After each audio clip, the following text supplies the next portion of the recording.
Wow. I don't even know where to begin. Russo'sBrand.com, where the pros are the pros. I'm going to read this straight from WrestleZone. They write, Fightful reports that Ryan Nemeth submitted a complaint following his exit from AEW to multiple company executives in September. In the complaint, Nemeth details a timeline in which he highlights alleged abuse, harassment, and threats he experienced while he was working for AEW, that the abuse was linked to CM Punk, but he took issue with AEW's failure to respond to the incidents and that he was encouraged to target Punk in a promo. The complaint cited emails, texts, and other records, and it stated that Punk had a title as executive, producer, and manager in AEW, which had not been disclosed. Nemeth claimed he contacted AEW legal rep Mega Parekh in April 2023, saying that he had been targeted by Punk. Specifically, Nemeth claimed that Punk threatened him in an AEW locker room, but he was subsequently assured by others that his relationship with the company would not be impacted. He also stated that 2 months went by after the incident and he was not booked. He claimed that Jon Moxley reached out to him and supported him, and that he again contacted Mega Parekh in July to say that he was upset that AEW had not responded and he believed that he had been silently fired. He believed that his per-appearance deal would be allowed to expire after the incident with Punk, as he felt that he was being punished. However, Nemeth said that Parekh told him that speaking up would not affect his job. He was then booked in August, but when he arrived at the show, he was asked to leave as CM Punk demanded his removal. In the complaint, Nemeth said he requested action to be taken and another correspondence with Parekh. He wrote that he was ordered to verbally antagonize Punk in a promo in front of the crowd, and he did. Nemeth claimed he spoke to AEW legal and HR, and there was no appropriate response to the situation. Following CM Punk's incident with Jack Perry, he was then asked to speak to outside counsel, and Nemeth said that he had already been speaking up about Punk's behavior. He expressed his concern that he would be made the fall guy for Punk. He then claimed he was told his contract would not be allowed to expire. He later worked for AEW one more time in November. CM Punk returned to WWE that week. Nemeth said he believed Tony Khan and AEW held him responsible for having to fire CM Punk. His contract did not expire until March of this year. He said creative pitches for him went ignored. Furthermore, Nemeth wrote that AEW legal representative Chris Peck offered a settlement interest that would roughly equal 3 years of his salary if he signed an NDA. Nemeth then claimed that he wanted to discuss the offer, but his legal counsel said the offer was withdrawn. It was no longer on the table. Additionally, Nemeth claimed that Peck threatened to sue him for submitting this timeline of events. Given the circumstances, Nemeth said he met with mental health professionals.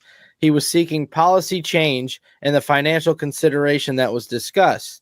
He also claimed that his concerns fell on deaf ears with Peck and AEW, and he did not believe that CM Punk himself was the catalyst for the issues, as it could happen with someone else.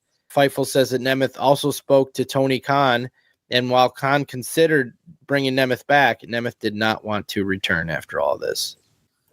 Wow. I don't even know where to begin. I mean, I really don't. I mean, because it takes one direction at the start, and then there at the very end, it takes a completely different direction. So what really is his complaint? What is he hoping to get? He was asked, at the very end, you say that Tony Khan asked him to come back, and he said no. Okay, what's the purpose of this? Is it to get paid without coming back? That's what it seems like, yeah, that he wants them to change their policies for other wrestlers so it doesn't happen to anybody else, and that he wants the financial consideration that was discussed but then taken off the table. Tony Khan has already set the precedent. Here's again, let's Tony Khan and Vince McMahon. If this lawsuit was against Vince McMahon, Al knows Vince McMahon and McDivitt would drag this out for 6 years until the guy was broke. That's what they would do. McDivitt would eat him alive. Yeah, I mean, Tony Khan, and that's why this guy's smart. Let's be honest with you, because Tony Khan has set the precedent that he will settle. This guy knows he's going to get a check from Tony Khan. He knows that. Yeah, but here's the real issue. It's not just, you're right. I mean, you're absolutely correct. But The other real problem, though, is again, there is not that clear, defined delineation between talent and office. That has to be there. Yep. It inevitably, because not only do you create circumstances where definitely talent are going to have a different agenda. They're going to have their own agenda, what's best for them, not what's best for everyone. That's human nature. That's not, being a talent. It's not impugning anyone. It just is what it is. All right. If you are the office, you no longer have that personal agenda as a talent to be worried about yourself and getting yourself over. Now you have to see the whole forest and be worried about that. Granted, you're going to have your favorites, and we know how that goes. But there has to be that clear delineation between the two. Otherwise, it gets murky, it gets gray, because if I heard or listened to what you said, Jeff, if I'm correct, Ryan kind of inferred that was the case with Punk, that Punk had a personal issue with him. And because he was office, he had some authority that then mitigated Ryan's career in the ring. Am I not correct? Yeah, he said he was sent home from when he was finally brought back. The first show back, Punk wanted him removed from the building, and he got sent. So giving him the authority to do it, that now opened up this door that now gives any talent a case at any point in time. Now, I'm not saying none of this happened, because we don't know. I mean, it's all speculation. We don't know. All right. Because we don't know. I'm not saying that it didn't happen. I'm saying that even if it didn't happen, by not having that clear delineation between the office and being a talent, opens the door where some talent will, of course, as well as I do, Vince, will get in their own heads. They'll be sitting on a couch and be out overthinking a topic or a certain situation or a circumstance that they're presently in, that they're not happy about, that they don't feel they deserve. And then they will assume blame on something or someone other than themselves immediately. And if you have a situation like you've created in AEW, where there are a number of talent that are performing on the roster, which means they're also competing with other talent. That's what this comes down to, and that's why you get what you get, is because each talent is competing with every other talent for television time, opportunity, financial gain. Everyone's competing. Now, in those talents' minds that are not part of the office, you've given those talent that are part of the office an unfair advantage. And to anyone outside of the wrestling business that's never been exposed to this and doesn't understand it, hey, you're kind of right. I can clearly see black and white.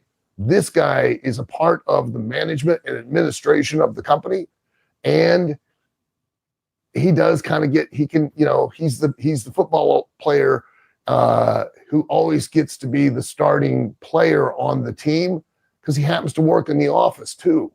And he can, he gets to start every game, maybe because he deserves it, and maybe not because he deserves it, but because he's in the office.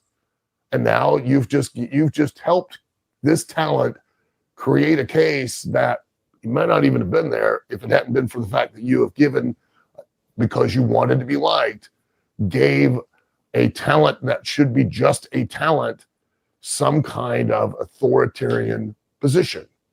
And that just it doesn't make any common sense whatsoever.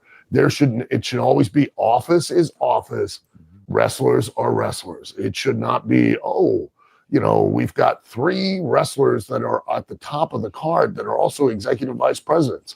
Geez, I wonder how they're at the top of the card. I don't know. Maybe they do deserve it. Okay. But immediately, what's your first thought? I wonder why they're at the top of the card. Maybe it's because they're in charge. I wouldn't want to be, if I were a talent, I wouldn't want in any way, shape, or form that kind of, because again, for every bit of authority you get, you should have a commensurate amount of responsibility. We've talked about, this creating circumstances and situations in the past in AEW, that whole big brouhaha that happened with Punk and, the Bucks. You've got guys that are now executives in your company that are physically fighting backstage. How does that look to other executives in other companies? It's not going to make you look good. In the corporate world, that don't happen. The executive vice presidents throw down. It's so funny, bro, because when Tony Khan is naming Omega, Cody, and the Bucks executive vice presidents of the company, I mean, bro, when I say that, Yeah. all four of these guys are in the prime of their wrestling careers. They want to wrestle. And every one of those guys wants to wrestle. And they want to use this opportunity to present themselves in whatever best fashion they can. Who can blame them? That's just human nature. Yeah, it is. And we went through a lot of that with Jeff at TNA, Al. Yeah, we went through a lot of that with Jeff at TNA, man. Because it never works. Right. It historically has always proven to be a bad thing. Whenever you give someone in front of the camera any kind of power and authority behind the camera, they automatically focus on themselves.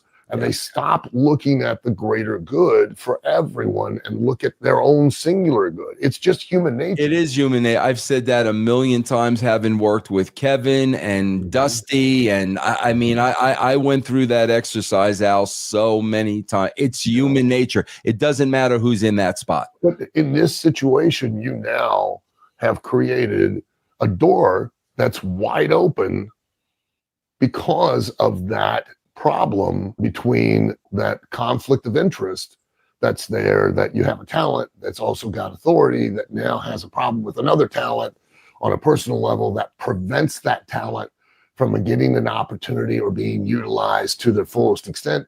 Even if Punk didn't, even if he didn't, let's say he did not, 100% did not. Well, as far as Ryan's concerned, he did, and because the way it looks, because of the authority that he had, he could have. And now you've just created a case that otherwise would never would have seen the light of day. And Tony Khan's not going to spend all types of money on that. He's just going to give him a settlement, and that's here you go.